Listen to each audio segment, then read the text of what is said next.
जैतो हलवा गे कैसे छौड़ी डाल दे तो छौड़ा कवनो हो जैतो हलवा गे।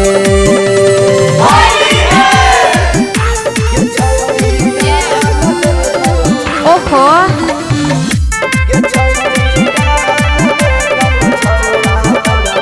अच्छा जाते छटपटई में तो उठा के ले जैतो बोलिया रंग दे तो कहतो मोरा मनी न हो कोई होलिया। जाते छटपटई में तो उठा के ले जैतो बोलिया कहते तो छौड़ा मोरा मनी न हो कोई होलिया। आगे ऊपर से डालता हूँ नीचे में तोरा लगता हूँ पलवा गे। आगे ऊपर से डालता हूँ नीचे में तोरा लगता हूँ पलवा गे। ये छौड़ी रंग देता हूँ छौड़ा कवनो हो जाता हलवा गे। कैसे ये छौड़ी डाल देता हूँ छौड़ा कवनो हो जाता हलवा गे।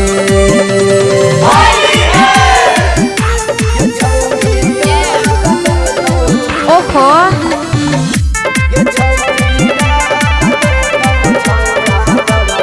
अच्छा आगे भागे नहीं देतौ तोरा सटैतौ पीछा करिया धर के रगड़ देतौ दुनू कवरिया।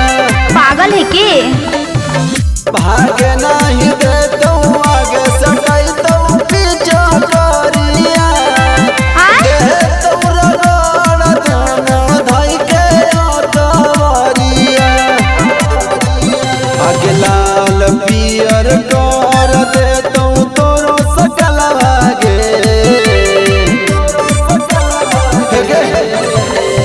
लाल पियर कर देतौ तोरो सकलवा गे। ये छौड़ी रंग देतौ छौड़ा कवनो हो जैतो हलवा गे।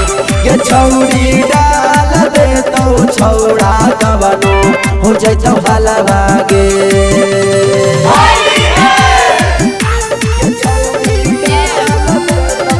ओहो